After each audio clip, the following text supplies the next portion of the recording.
Sebuah note ditinggalkan di meja kerja Oval Office dari Trump untuk Biden yang bertuliskan, "Joe, you know that I won." Menunjukkan keras kepalanya Trump yang merupakan cirinya selama ini. Arogan, sombong, terlalu percaya diri, tidak pernah terima kalah dan melihat manusia dari untung dan rugi. Di sisi lain kita juga tahu kalau di Indonesia ada KKN, kolusi, korupsi, nepotisme. Sengaja nepotismenya penekanan hurufnya dibesarkan biar mengingatkan kalau hal ini sedang terjadi sekarang walaupun pada cuek. Di Amerika ada K satu lagi, yaitu KKKN. Apa K satu lagi itu? Yaitu konspirasi. Kita ingat ketika tahun 2016 Hillary menang suara popular vote hingga lebih 2 juta suara. Namun electoral college vote Trump yang menang. Elit Amerika maunya Trump pada saat itu. Dan di tahun 2020 ini ada K1 lagi yang bermain di mana konspirasi terjadi di tingkat tinggi. Trump kalah di elit vote. Bukan elit Amerika saja, ditambah elit global. Maunya bukan Trump. Titik. Di saat akhir Trump menerbitkan executive order kepada pihak militer Pentagon, lalu sekeluarga Trump mengasingkan diri ke Texas. Tidak ada di Washington. Malam sebelum inaugurasinya Biden, Chris Miller, pemegang mandat, berdiskusi ketat dengan Biden untuk peralihan kekuasaan dengan banyak pesan yang akhirnya disepakati.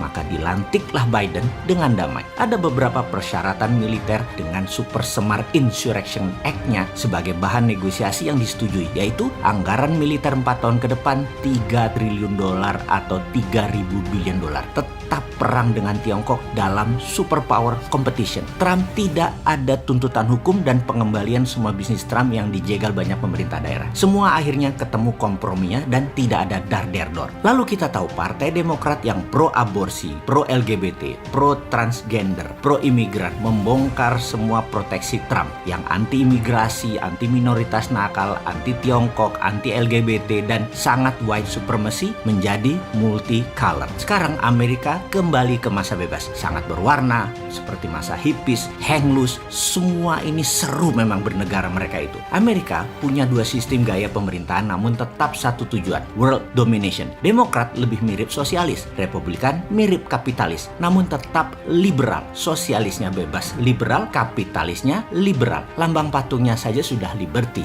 Liberal itu memang platform bernegara Amerika. Sementara kalau Demokrat mirip pemerintahan Indonesia yang sudah 7 presiden hingga saat ini. Kalau Mardigunation mirip Republikan, swasta yang kuat, tetapi bukan swasta elitis ala Republikan Amerika, tapi swasta UKM yang kuat model Taiwan atau Jepang. Amerika tuh memilih presiden dari 2 partai Republik atau Demokrat adalah mereka bukan saja memilih orangnya tapi juga memilih platform bernegara ke depannya. Misalnya 4 tahun ke depan mereka setuju Demokrat yang menang dan kelola negaranya. COVID lebih pas ditangani negara, lebih pas ditangani Demokrat. Kalau cara Republikan ditangani swasta. Perang dagang dengan Tiongkok 4 tahun menguntungkan Amerika 4 tahun yang lalu dengan strateginya Trump. Kalau dulu Hillary yang menang, perang sama Tiongkok 4 tahun kemudian Amerika saat ini rata tanah. Sudah dicaplok Amerika sama Tiongkok dan globalis. Dengan adanya Trump ganjel 4 tahun, nasionalisme Amerika naik. Tetapi tetap perang lawan Rusia dan Tiongkok untuk common enemy mereka. Dan ini military industrial complex-nya bisa jalan seperti kompromi dengan Chris Miller, wakil Pentagon kemarin.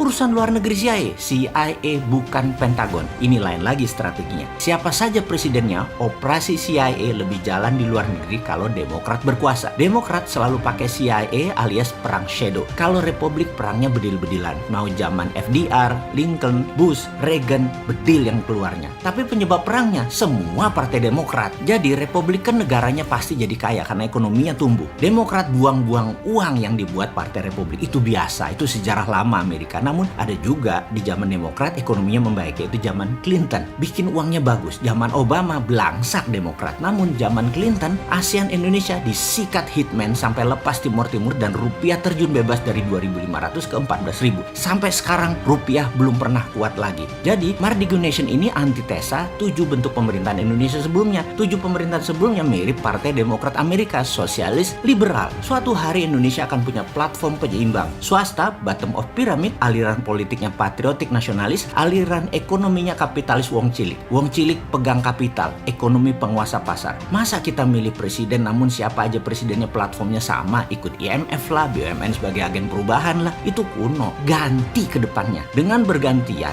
punya dua platform berbeda gaya, namun tetap satu tujuan. Indonesia World Champion. Indonesia setiap 5 atau 10 tahun sekali pasti menjadi negara pemenang karena masyarakat ke depan tahu mana yang dibutuhkan untuk hajat hidup bangsa dan negara ke depannya. Misalnya, suatu masa rakyat merasa lagi perlu banyak bantuan pemerintah seperti kesehatan, subsidi, sekolah murah, pangan, semua pemerintah siapkan. Rakyat hanya maunya diam-diam baik. Maka pilih seperti presiden 7 yang kemarin selama ini. Pilih yang sosialis elitis seperti 7 presiden kemarin. Kalau ingin banyak kerja, pengangguran nol, swasta banyak duit, UKM banyak duit, swasta banyak proyek, pembangunan, pasar semua swasta, negara hanya jadi pengatur, wasit, dan regulator, cuma ngurusi luar negeri, mempermudah swasta, badan pemerintahan tinggal 50% dari yang lalu-lalu, kementerian tidak 40, mungkin hanya 17, pasar BUMN yang 5.000 triliun rupiah dibagi buat rakyat 250 juta, bukan hanya buat 250 ribu pegawai BUMN dan terutama direksi BUMN. Pilih platform pengelola negaranya seperti Mardigu Nation ala Republikan, pro swasta, pro life, pro lingkungan, anti batubara, anti perusak lingkungan, anti tambang dikelola asing. Jadi sahabat, suatu saat rakyat sadar, seperti sadarnya bernegara rakyat Amerika yang sudah hampir 250 tahun merdeka, bahwa penentu masa depan mereka bukan hanya di manusianya, who run the show, tapi platform bernegaranya harus jelas. Kita Mardigu Nation menawarkan beda dengan 7 presiden yang lalu. Untuk anak muda new mind, pilih masa depan mereka ke depan. Perlu yang seperti apa?